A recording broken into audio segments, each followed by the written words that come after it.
इसलिए जो ये कह रहे हैं, ये जो उपदेश दे रहे हैं, द्रव्य दृष्टि से दे रहे हैं कि विभिन्न मात्मान मपास दोषम, जो सर्व दोष है उससे रहित अपास्त, चाहे कर्म के दोष हो, चाहे भाव द्रव्य नौ कर्म जितने भी प्रकार के दोष हो, उस सर्व दोषों से रहित और कैसी अनंत शक्ति, अनंत शक्ति वाले सर्व दोषों से रहित अपने आत्मा को मैं शरीर से भिन्न करना चाहता हूँ। किसको किसको भिन्न करना है?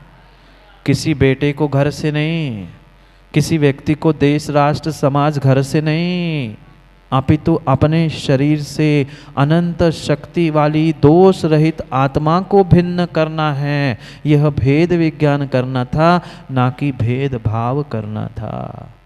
समझना, बहुत गहरे सूत्र को कह रहे हैं। जो शरीर में बैठा है, अनंत शक्ति से युक्त है, अनंत अनंत गुणों का पिंड है, ऐसे सोने की भांति जो परमात्मा, जो तुम्हारा भगवान आत्मा है, उसे शरीर से भिन्न करना है। पर प्रभु करूं कैसे, करूं कैसे? क्योंकि मुझे पता है, पर पता होने पर भी मैं पते पर नहीं पहुंच पा रहा हूं, क्योंकि आपका मार्गदर्शन, आपका प्रसाद हमें नहीं मिला। कोई भगवान प्रसाद बांटने नहीं बैठते। नहीं तो नई परंपरा शुरू कर दो माताओं कि महाराज जी का आहार हो गया, प्रसाद ले जाओ। प्रसाद नहीं है, ना भगवान प्रसाद बांटते हैं, ना भगवान के भक्त प्रसाद बांटते हैं। प्रसाद का यहाँ पर अर्थ है आशीष से, आशीर्वाद से। भगवान को कोई आवश्यकता नहीं है तुम्हारी शक्ति प्रकट करने के लिए, और ना वे ऊपर से नीचे आने वाले हैं। पर एक मेरी भावना है, घर में जब कोई बुजुर्ग होता है ना, तो करना तो हमें तो अपने मन की होती है। क्यों माँ? ऐसा नहीं होता ना? करना तो हमें मन की होती है, पर फिर भी एक आध बार जो बुजुर्ग है, सास है, दादाजी है, उनसे क्यों दादाजी ऐसा कर ले तो? अब बेचारे वे भी समझदार होंगे तो वे भी कहेंगे हाँ भैया अब तुम्हें जैसे लगे वैसा कर लो। ऐसा होता है कि नहीं? ऐसे ही यहाँ कह रहे हैं भगवान, अब आप ही सबसे बुजुर्ग हो, आप ही परमात्मा हो, तो आप ही निपटाओ भैया, हम काय को, अब हम तो छोटे हैं, घर में आप बड़े हो, आप निपटाओ। अब आपने हमें मार्ग बताई आई है, तो मार्ग में चलने की और शक्ति भी दे दो। कैसे कैसे अलग करूं मैं इस शरीर से आत्मा को, आत्मा को शरीर से? उसके लिए सुंदर दृष्टांत से कहते हैं कोशादिव खड्ग यष्टि। जैसे म्यान से तलवार, कितनी भी म्यान और तलवार एक साथ दिखती है पर एक साथ होती नहीं है। जितनी सहजता में वह योद्धा तलवार निकाल लेता है म्यान से, म्यान म्यान में थी, तलवार तलवार में थी, बाहर दिख ऐसा रहा था कि तलवार और म्यान एक सी है। ऐसा दृष्टांत देके कह रहे हैं म्यान के स्थान पर शरीर है और आत्मा तलवार के समान है। ये दृष्टांत है। एक देश दृष्टांत होता है, दृष्टांत सर्वथा नहीं होता। नहीं तो कह दो महाराज जी हम यही तो कह रहे हैं, वे बाहर की पर्याय अशुद्ध है और अंदर की तलवार जैसा हमारा द्रव्य शुद्ध है, निकल जाएगा। ये दृष्टांत भिन्न है। जीव और कर्मों का संश्लेष संबंध है। ये संश्लेष संबंध यानी एक दूसरे में मिलना है। जैसे तिल में तेल है, जैसे सरसों में तेल है, ऐसा है। पर ये दृष्टांत देके कह रहे हैं जैसे तलवार भिन्न की जाती है म्यान से, ऐसे ही हमें शरीर से आत्मा को भिन्न करना है। तिल से तेल को कर लो या फ्रेम से फोटो को कर लो। फोटो में फ्रेम लगाई जाती है, जैसे वो करना आसान है ऐसे ही हमें आत्मा को शरीर से भिन्न करना आसान हो जाए, ऐसी शक्ति दो। इसलिए तलवार और म्यान का दृष्टांत दिया है। समझ में आया? समझने का प्रयास करो। किसको? किसी दूसरों के नहीं, अपने भीतर की पुकार को। जो परमात्मा खोज रहा है, कह रहा है, चिल्ला रहा है, कहाँ तू भोगों के नाली में उलझा है? निकल निकल उस भोगों के नाली से, थोड़ा सा ऊपर सर करके देख ले। ये सुंदर सुंदर विश्व है भोगों से हटकर, जो तेरे ही भीतर का आनंद है। उस अनंत शक्ति वाले आत्मा को पहचान, और तलवार जैसे म्यान से निकालकर अलग करता है योद्धा, ऐसे ही शरीर से आत्मा को निकालकर अलग कर लो। तब प्रसादेन, पर होगा किससे? होगा किससे? शक्ति भले ही मुझ में है, पर शक्ति को प्रकट करने का मार्ग दिखाने वाला वही परमात्मा है। भले ही दूध में घी बनने की शक्ति है माँ, पर अपने आप बन जाएगा? नहीं बनेगा। कोई ना कोई निमित्त भूत माँ चाहिए। ऐसे ही निमित्त दृष्टि से परमात्मा से कह रहे हैं, हे जिनेंद्र, तव प्रसाद है ना, आपके प्रसाद से, आपके आशीष से वह शक्ति मुझे प्राप्त हो जाए। शक्ति भी मुझे ही प्राप्त होने वाली है और मेरी ही शक्ति मुझे प्राप्त करनी है, पर आपका आशीष, आपका मार्गदर्शन और आपका सब कुछ मुझे चाहिए। ये मेरा विश्वास है, ये मेरा समर्पण है, ये मेरी भक्ति है कि जो आपको प्रेरित कर रही है ये सब कुछ करने के लिए। ये मुझे पक्का पक्का पक्का विश्वास है कि मैं सम्यक दृष्टि अगर हूँ तो सम्यक दृष्टि कभी परमात्मा से भीख नहीं मांगता। पक्का मानना। कभी आप लोग तो नहीं मांगते ना भीख? बीमारी ठीक हो जाए, घर में सुख शांति हो जाए, व्यापार चल जाए, ये भीख मांगने की बात नहीं चल रही यहाँ।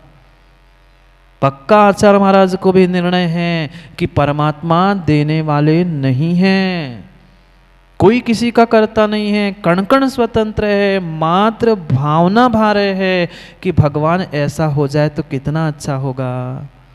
क्योंकि मुझे पता है, सब कुछ पता है, पर पते पर पहुंचने के लिए पता लिखने वाला भी तो चाहिए। पता है रवि भैया के पास, पर पते पर पहुंचने के लिए लिफाफे पर पता तो लिख दो, तभी तो पता पते पर पहुंचे।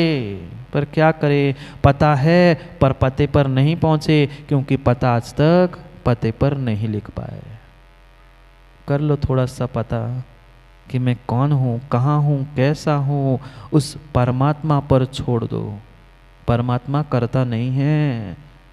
जैसे एक बालक माँ से कहता है, ऐसे एक भक्त प्रभु से कह रहा है, प्रभु आप ही तो हमारा इंतजाम कर लो। परमात्मा का इंतजार कर रहा है परमात्मा। एक परमात्मा दूसरे परमात्मा का इंतजार कर रहा है, चाहे सिद्धालय में हो, चाहे अपने आलय में हो। अपने आलय में कब तक हम इस भोगों के नालियों में उलझेंगे। अब थोड़ा सा उभर कर अपने परमात्मा शक्ति को, परमात्मा को प्रकट करने का प्रयास करें। जैसे म्यान से तलवार, तिल से तेल, जैसे दूध से घी निकालना हम जानते हैं, ऐसे ही अपने शरीर से आत्मा को भगवान के प्रसाद से अनंत गुणों का पिंड, अनंत शक्ति से युक्त, वह सभी दोषों से रहित इस परमात्मा को शरीर से भिन्न करने की, हे प्रभु शक्ति दो, शक्ति दो, शक्ति दो। किसे मांग रहे हैं? कटोरा लेकर कल से पहुंच मत जाना भगवान के सामने, भगवान तनक सी छटाक सी शक्ति दे दो। वे देने वाले नहीं हैं। ये हमारा समर्पण ही, हमारा श्रद्धान ही, हमारा परिणमन ही उस शक्ति को प्रकट करने वाला है। सम्यक दृष्टि कभी मांगता नहीं है, कभी भी सम्यक दृष्टि भीख नहीं मांगता। पर यह पक्का है चक्रेश जी, सम्यक दृष्टि देवशास्त्र गुरु के दर से कभी खाली भी नहीं जाता, मांगता भी नहीं है, और जो मांगता है उसे मिलता नहीं है। और बिना मांगे भी सम्यक दृष्टि अपनी श्रद्धा, विश्वास और समर्पण से सब कुछ ले जाता है, पर आवश्यकता उसके श्रद्धा और समर्पण की है, अन्यथा नहीं है। समय का समर्पण हो गया, समय भी सरेंडर हो गया, 1 घंटा हो गया, वो भी कह रहा महाराज जी कितना समझाओगे, हम तो घड़े हैं। घड़ी भी कह रही हम तो घड़े हैं, अब सीधे है कि उल्टे है आप ही सोच लेना। सीधे पे डाल दोगे पानी भर जाएगा, और उल्टा घड़ा है तो चिकना ऊपर से नीचे हो जाएगा। इसलिए घड़ी को घड़ी पर, समय को समय पर समझने के लिए अपने भीतर के आत्म समय को पहचानने का समय हुआ है। करेंगे समय पर इस शुद्ध नए से शुद्ध परमात्मा की भी चर्चा। बहुत गहरे अध्यात्म और सिद्धांत से भरे हुए इस भावना द्वात्रिंशते का कल अगले श्लोक को समझने का प्रयास आज का समय हुआ। कल पुनः समय पर समय की बात समझने के लिए समय पे मिलते हैं, क्योंकि समय पे किया गया काम समय को दिलाता है। अंतिम निर्देश वर्तमान स्वामी के शासन में हमसे विराजते और उनकी ये पावन पीयूष देशना हम सभी के लिए परम उपकारी। अनादिकाल से हमारी आत्मा में जो जन्म, जरा और मृत्यु रूपी रोग लगे, उन रोगों का उपशमन करने वाली कोई परम औषधि है तो वह एकमात्र यह जनवाणी। भव्यात्माओं, एक राजकुमार था। अचानक उसे संसार से वैराग्य हो गया और जिस क्षण वैराग्य को प्राप्त हुआ उसने निर्णय कर लिया कि अब मुझे इस मोह ममता की दुनिया में नहीं जीना है, मैं तो मोक्ष मार्ग पर चलूँगा। अपने दृढ़ वैराग्य के साथ उस राजकुमार ने तुरंत ही घर परिवार का त्याग किया और गुरु के चरणों में जाकर दीक्षा धारण कर ली। दीक्षा धारण करने के उपरांत कुछ ही समय बीता कि उन्होंने अपने उस संयम की दीवानगी और संयम की धुन में इतनी एकाग्रता प्राप्त कर ली कि उन्हें न दिन का होश रहता था न रात का होश रहता था। कब धूप आती थी, कब ठंड पड़ती थी, कब पानी ओले सोले गिरते थे, उन्हें कोई बाहर की अनुकूलता प्रतिकूलताओं से कोई लेना देना नहीं था। इतना समरस का पान वे अपने भीतर करने लग गए थे, ध्यान सामायिक में इतने अखंड लीन हो चुके थे कि उन्हें बाहर के किसी भी परिस्थिति का कोई विकल्प ही शेष नहीं था। जंगल में खड़े थे, वन में एक पेड़ के नीचे ध्यानस्थ खड़े हुए थे। एक दिन बहुत बड़ा डाकुओं का गिरोह वहाँ पहुँचा और पता नहीं वे भी रास्ता भटक चुके थे कि क्या हुआ था। वे सभी डाकू के सरदार के साथ उसके पास पहुँचे। पहले तो सभी डाकुओं ने जो छोटे मोटे उस सरदार के साथ रह रहे थे उनने तो यही कहा, इस नंगे को भगा दो, ये कहाँ से दिख गया नंगा, आज तो हमारा दिन बहुत अशुभ है, ये नंगा व्यक्ति हमें दिख गया।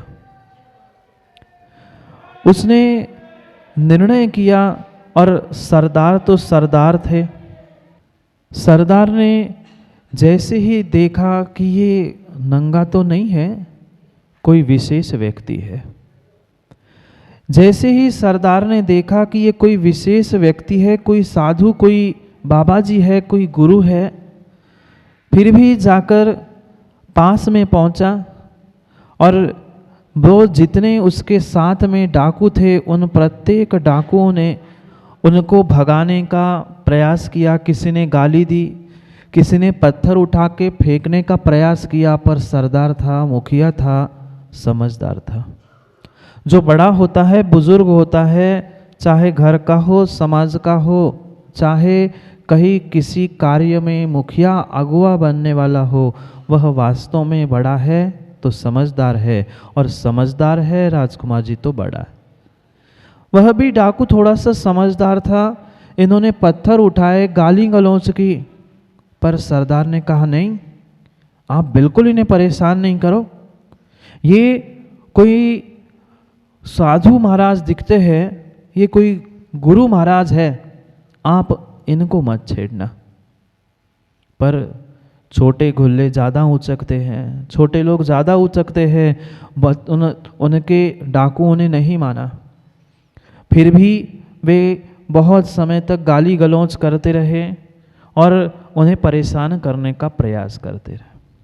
पर साधु तो अपनी समता की अतल गहराइयों में उतर चुके थे, अपने साक्षी भाव में वह तल्लीन हो चुके थे।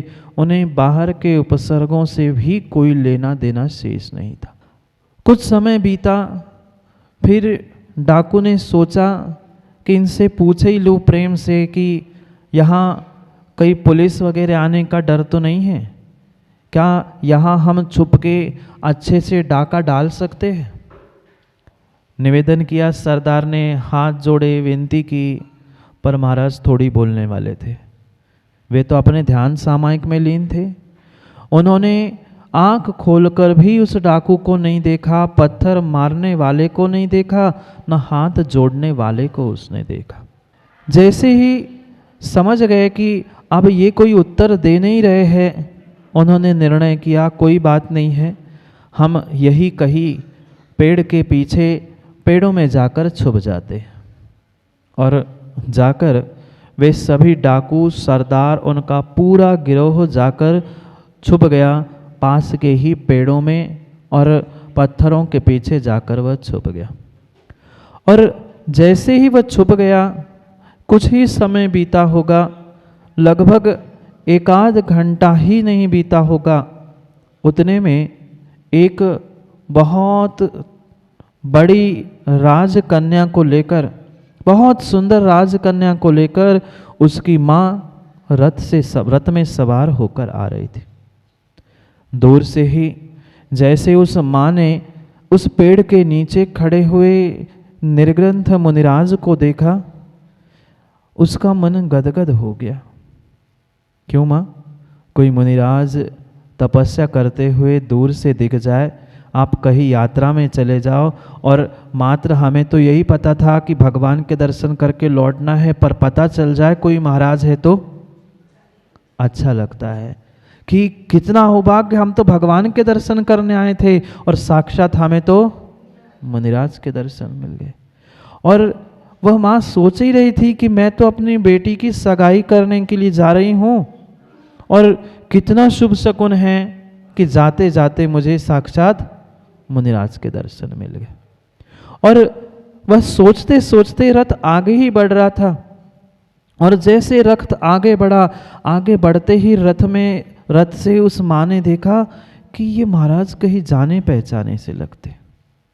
और फिर जाने पहचाने महाराज सालू भाई दिख जाए तो और ही मन गदगद होता है।